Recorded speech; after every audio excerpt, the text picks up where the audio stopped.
Love and Hate. Chapter 1. Tristan meets Isolde. When our story begins, King Anguish is the King of Ireland, and King Mark is the King of Cornwall. Ireland is a bigger country than Cornwall, and so every year King Mark must give money to King Anguish's brother, Morold, and his men. One year, King Mark is late with the money. Morold is angry when he comes to Cornwall for it. "The money for my brother is late," he says. "So this year you must pay more." Tristan, King Mark's nephew, is angry with Morold. "You must fight me," he says, "before you can take the money." Morold fights Tristan. Morold's sword has poison on it, and Tristan kills him. Morold's men take his dead body home.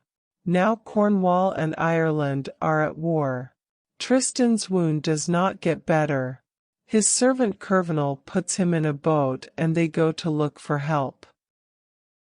They go across the sea to Ireland. There, Tristan meets Isolde, the daughter of King Anguish. "What's your name?" she asks. He doesn't give his true name to her. "Tramtris," he says.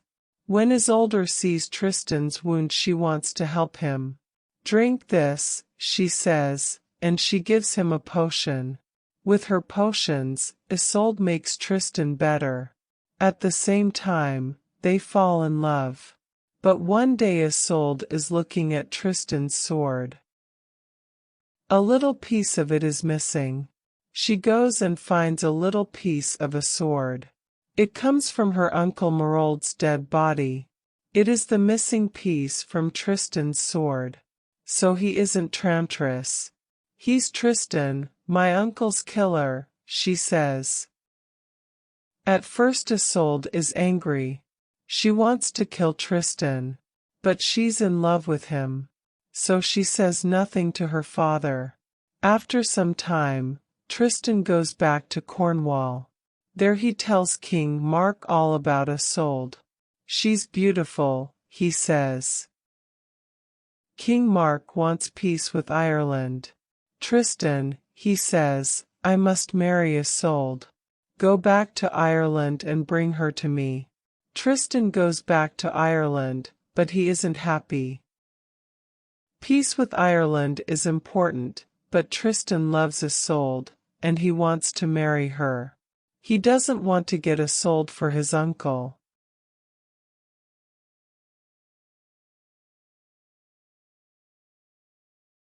Chapter 2.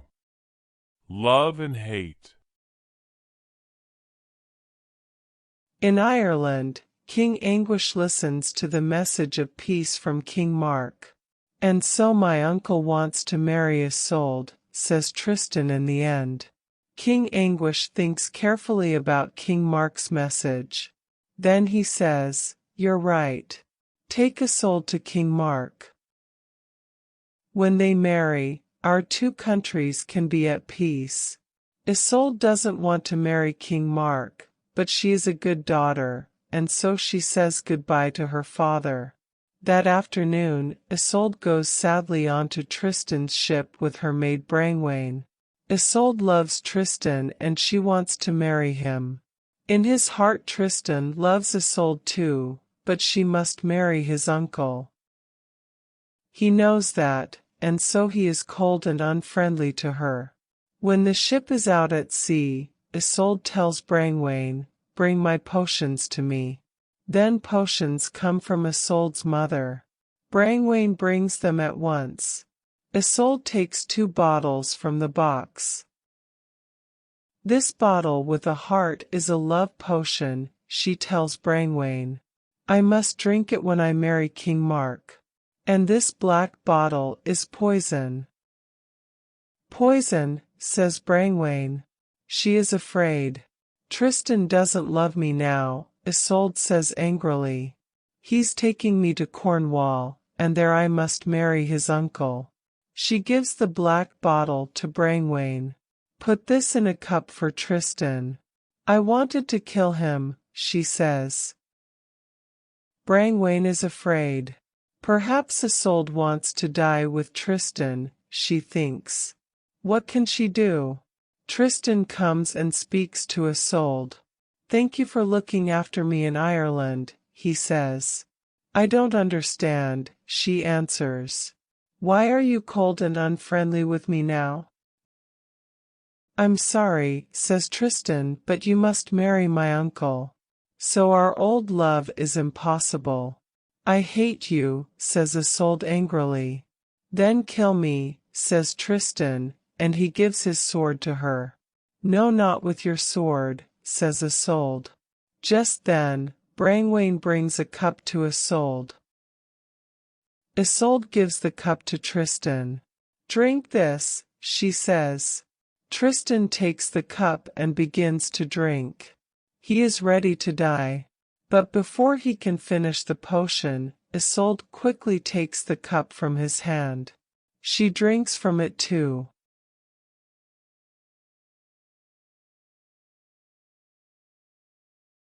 Chapter 3. Isolde's Wedding. Suddenly Tristan and Isolde's hearts are full of love again. I love you, says Isolde. And I love you too, says Tristan. They kiss. What's happening? Asks Isolde.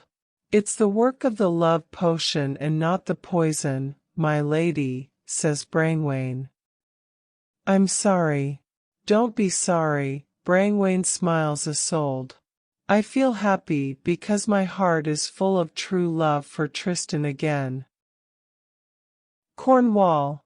We're arriving in Cornwall, cries Kervinal. Tristan and Isolde can see King Mark's castle up on the hill. Oh no, Tristan.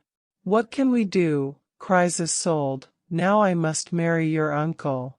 Tristan takes Isolde into the castle. Welcome to Cornwall, Isolde, says King Mark. Tristan, you bring my new wife across the sea from Ireland to me. Thank you, my nephew. Tristan looks at Isolde and their eyes meet. They feel bad. The next day is King Mark's wedding day. Isolde marries the kin. But in her heart she doesn't love him. She loves Tristan. At the wedding feast, Isolde calls Brangwain to her. Brangwain, you must help me after the feast, she says. Of course, my lady, says Brangwain. King Mark is drinking with Tristan and Tristan's friend, Melot. The king is very happy. Later, King Mark and his new wife, Isolde, leave the wedding feast. Good night, Tristan. Good night, my good friends, says the king. Good night, Tristan, says Isolde quietly. King Mark and Isolde go to the king's room. Brangwain goes with them.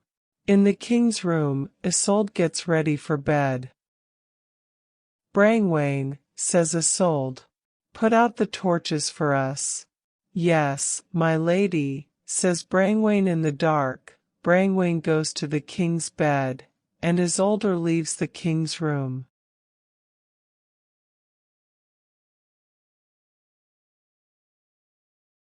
Chapter 4. Melot is not a true friend. Melot is not a true friend.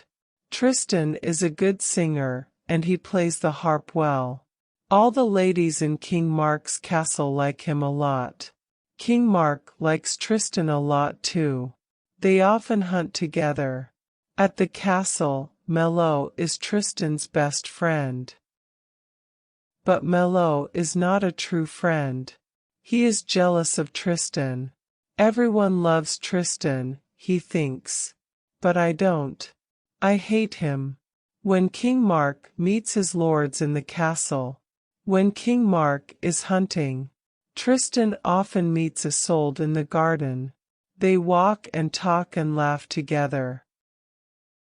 Melot watches them. Tristan often meets Isolde in the garden. He plays the harp and sings to her. Melot watches them there, too. After some time, Melot goes to the king. Be careful, King Mark. Tristan and Isolde are in love, he says. The king doesn't believe Melot's stories. Tristan is my good nephew.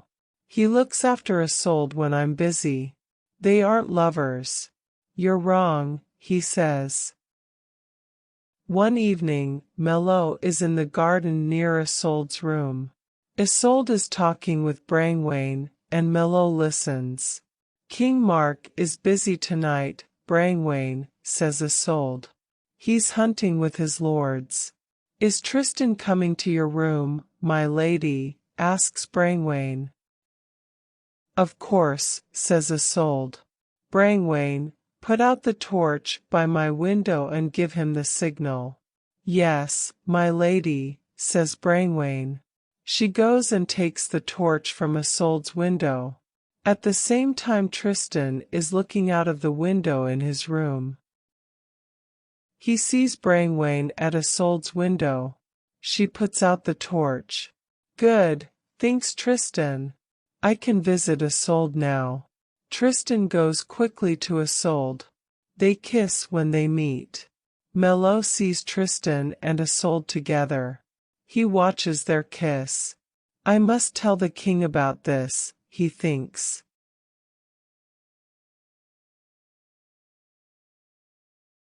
Chapter 5. Melot tells the king. The next day, Melot speaks to King Mark about Tristan and Isolde's kiss. Again the king does not believe Melot's story. It isn't true, he says.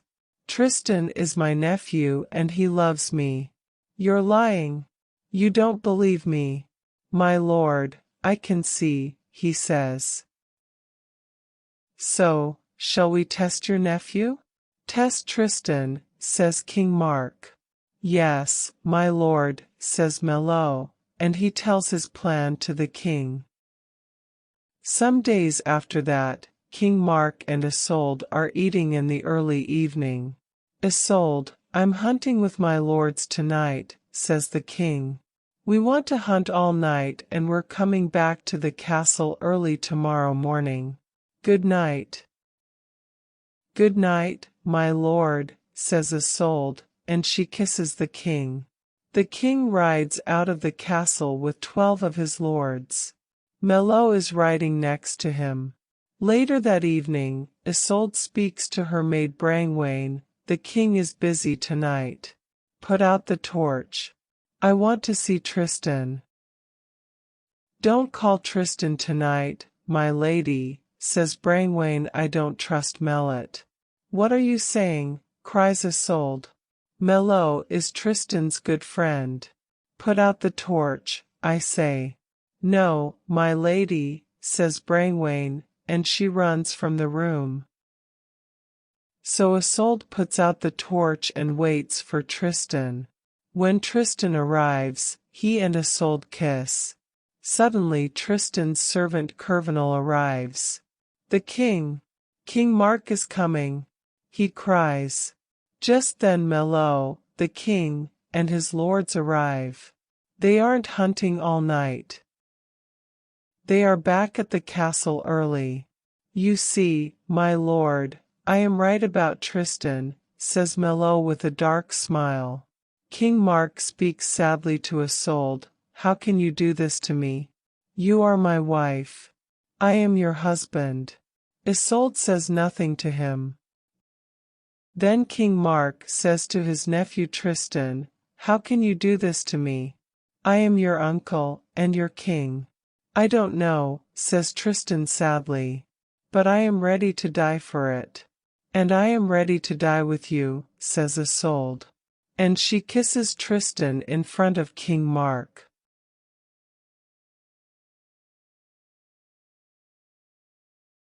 Chapter 6. Lovers Forever.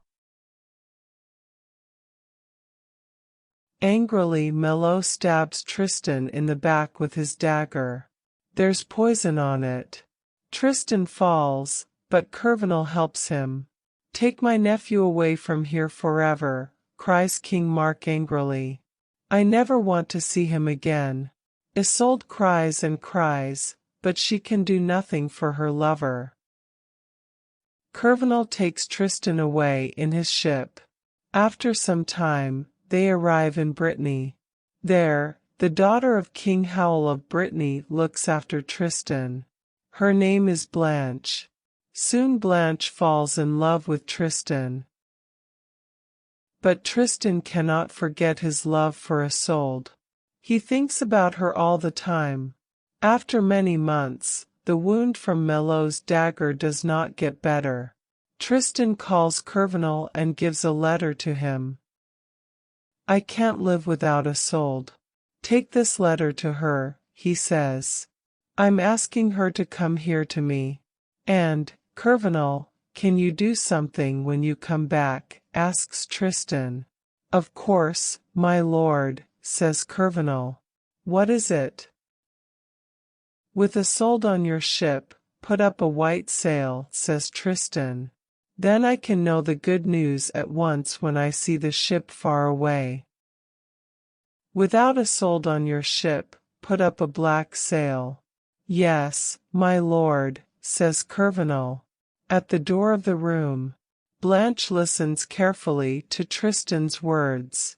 When Curvenal arrives at King Mark's castle in Cornwall, he speaks with Isolde and gives Tristan's letter to her.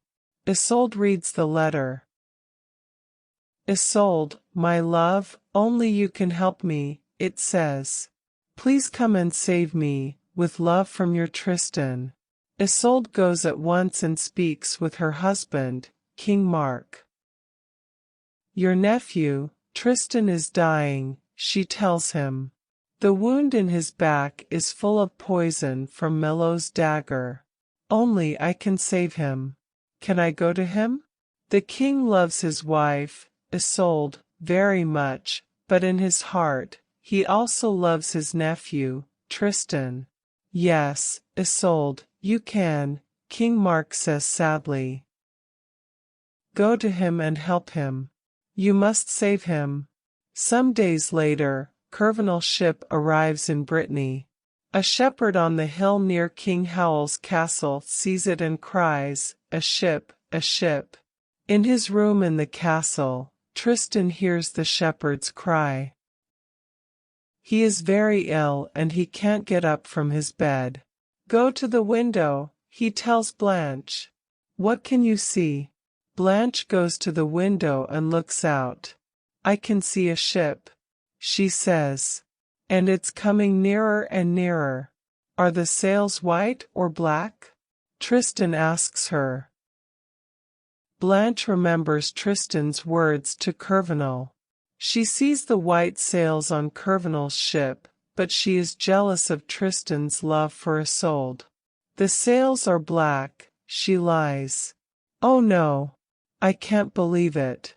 She isn't coming," cries Tristan. Suddenly he sits up in bed, puts his hand to his heart, and dies. Blanche runs from the room, afraid. Just then, Isolde arrives with Curvenal and Brangwain.